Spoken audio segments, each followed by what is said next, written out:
Hello there, it's Paul here and welcome everyone. Last video the ornament was, I've got to say, pretty shocking. The bottom of that I thought was just horrible.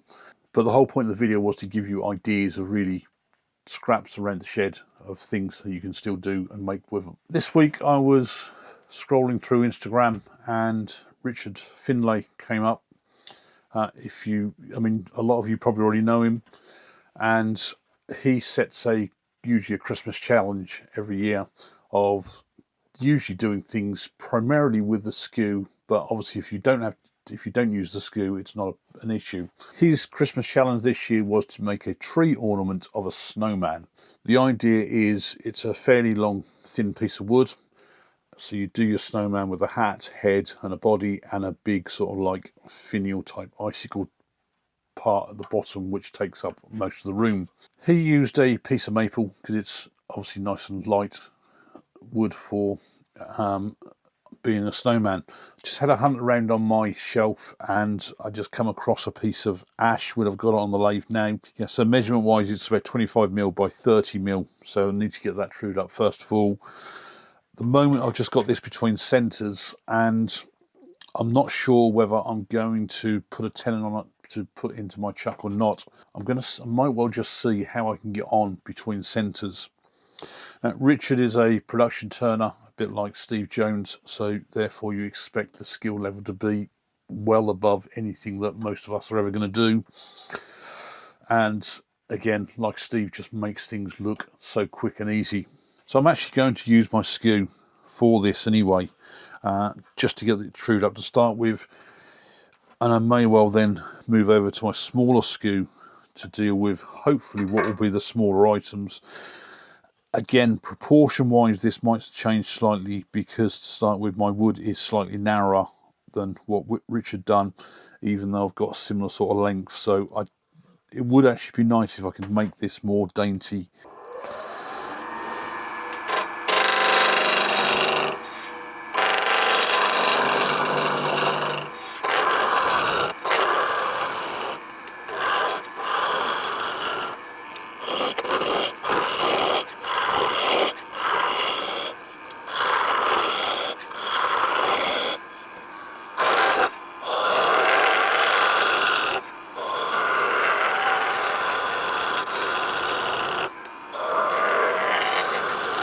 I'm not fully trued up, still got a bit of an edge on there, but what I'm going to do is, because this end is going to come down a lot narrower anyway, I'm going to leave that as I go along.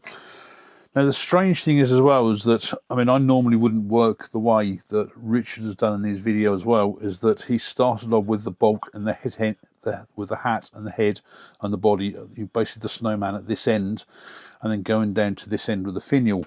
And it's something you need to get your head around, because normally when you've got your piece held into a chuck, everything's sort of gripped and held this end, and this end's just for support.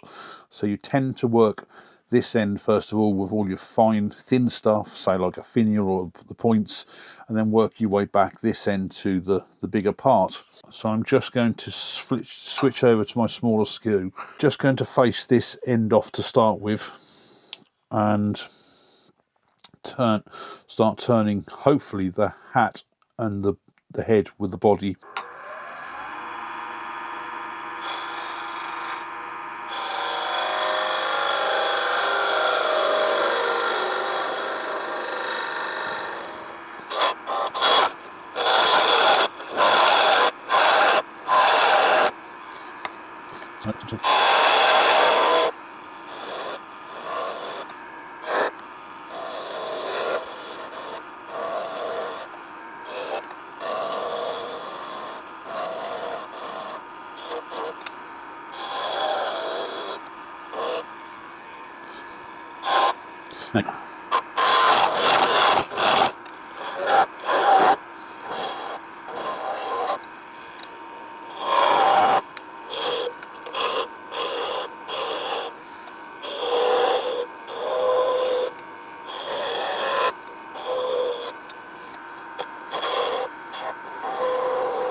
Well, that's screwed up for starters, isn't it?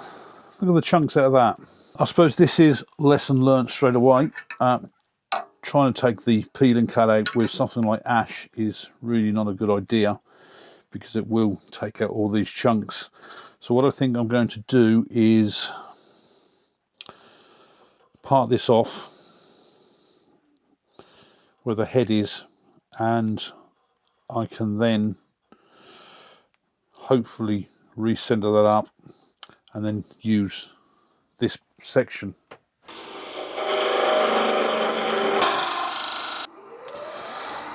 So start again.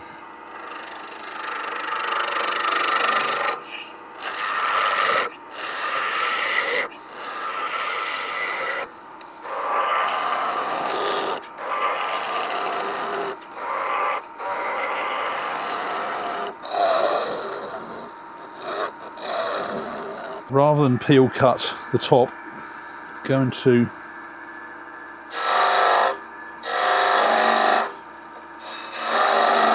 slowly take it down.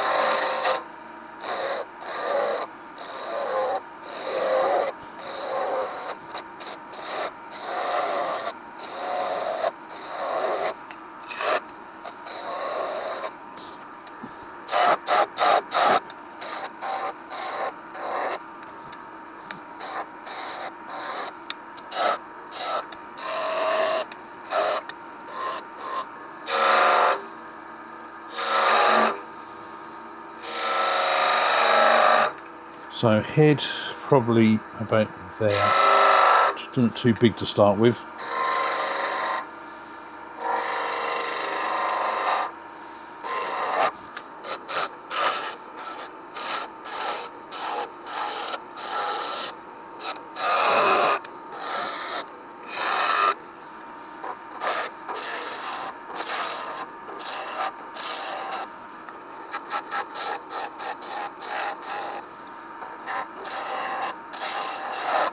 Right, so body 10, so probably about there.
So I do have a snowman. Just going to get this sanded up now and then decide afterwards on what I want to do for if I'm going to do any decoration, colouring, just to finish it all off, or whether I'm actually going to leave it something plain like that.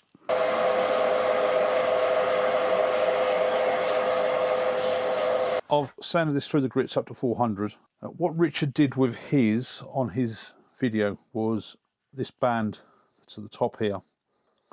Just used a red Sharpie, and because he had trouble getting into the edge with the black, he didn't use a black Sharpie to do the rest of the hat.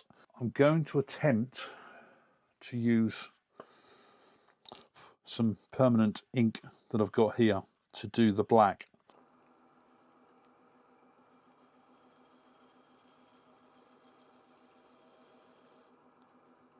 As it is, I'll come into the edge there of the hat.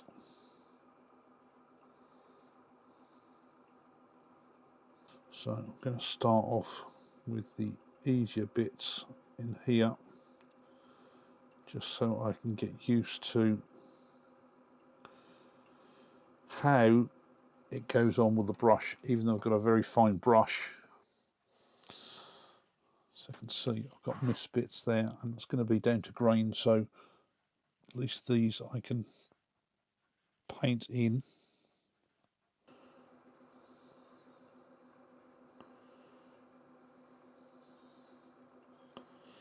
Down the hat. And I really need to be careful on the ends on this.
Try and not get the actual head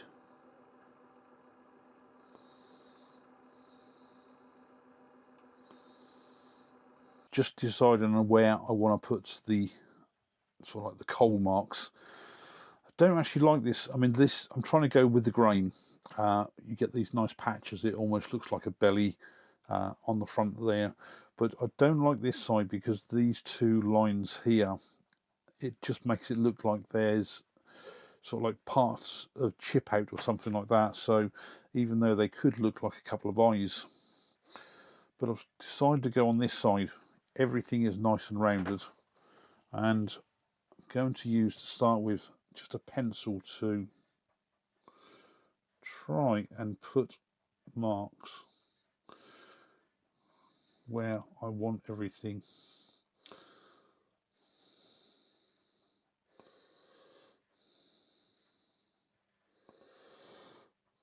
That looks reasonable, I think. Just using my Peter Child's pyrography machine. I did think, not sure whether I did a review on this a long time ago when I bought it, so, and I believe they're still being sold. Burn the eye. The ornament is fairly small, so I don't need to have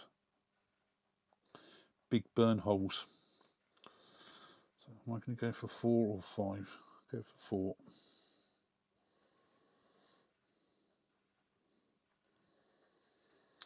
And that does look a bit weird, so I think I'm going to put some more in there, so at least it does look like a mouth.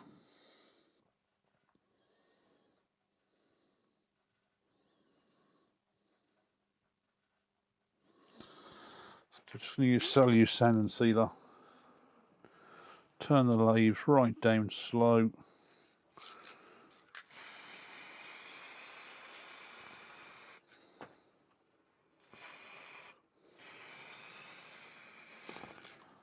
So I'll just let that dry, and I will knock this back with a bit of nine web. Just being very gently on here because I don't want to pick up any, catch into any grain.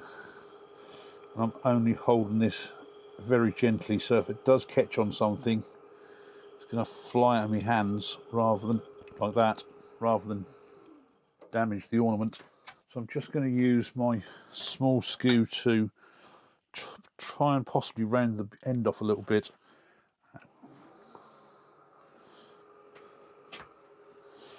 I'm just going to take this up to speed and just release the tailstock a little bit.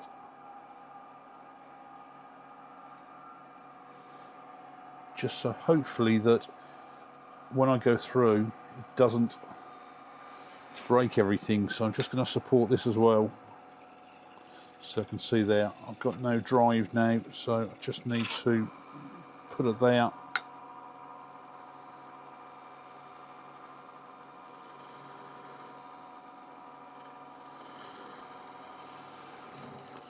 And there we go, that's popped out. Bottom isn't too bad, just needs a slight tidy up. I'm just going to use a bit of clear gloss lacquer and hopefully give this just a gentle coat.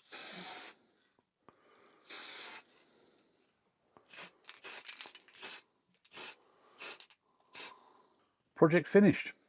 I've just given this one coat of gloss lacquer. Gotta say, I really enjoyed this project. First of all, thanks to Richard for doing these challenges. It's certainly one that I think anybody can have a go at. But I suppose a few things to learn on this really is, because I've not been in the shed really hardly at all over the last 2 years, it's just little points that give you a reminder. So certainly like with ash, with the chip out, and that was just the way I was using the skew, taking those peeling cuts rather than a planing cut. But I soon got over that one, cut that off and come up with this one. For me personally, I find the small skew a lot easier for dealing with the sort of like the more finer detail, so like the gentle curves of the head, and when you're then curving in at more of an extreme, it is just practice on how good you become at getting with a lot of these tools. I did copy a lot of what Richard done, so I've gone for the little sort of like band on the hat and used a red Sharpie to colour that with. The hat itself I've used, it's basically black ink for a fountain pen. It's a permanent ink, and I've had this in the shed for probably 3 or 4 years now, and I've got a dedicated brush that I use for this, which is a very, very fine pointed brush. So I would, it's something really good to use. And even though the ink is very much like water, I didn't get any sort of like bleed out of the wood on here, so you can be very careful with it and get a good coverage. Used exactly the same process with the pyrography as Richard did. I did opt for 8 pieces for the mouth in the end. I just found that with 4 or 5 it just looked, everything just looked muddled, where it wasn't very definitive as to what the eyes and the nose were. It all sort of merged together, but having all of those sort of like the whole pieces for the mouth there really opens up, really showing what the mouth is, and then therefore, because you can straight away see the mouth is, the eyes and the nose really show out better as well. Probably 4 or 5 years ago I did a whole series of Christmas videos. I think it was 12 days of Christmas, making different Christmas ornaments all the time, and I did a snowman similar to this with a hat, probably more of a rounded head and a much shorter rounded body. Especially this time of the year, if you're looking at making Christmas ornaments, go back and look at my old videos on the festive ones, because there are lots of different ideas there, from little crackers to little light bulbs and things like that as well, which are so easy to make and ideal for your scraps that you've got lying around the shed. A really good project. It's actually quite quick and easy to do, even when you make mistakes like this. I think it's important on the videos to show where things go wrong, so that when you go to do the job yourself, you straight away think, oh, don't do it this way because this will happen. So to me, the skew is probably one of my favourite tools to use, especially for things like this. It can be a lot harder. It was quite worrying about getting catches and stuff like that. I did actually, in fact, I think there was one piece I did have a sort of backtrack on me, but certainly no catches. Please do give it a go. Let me know what you think. Hopefully you've seen Richard and picked up on the challenge and already done it yourself. Thanks a lot for watching.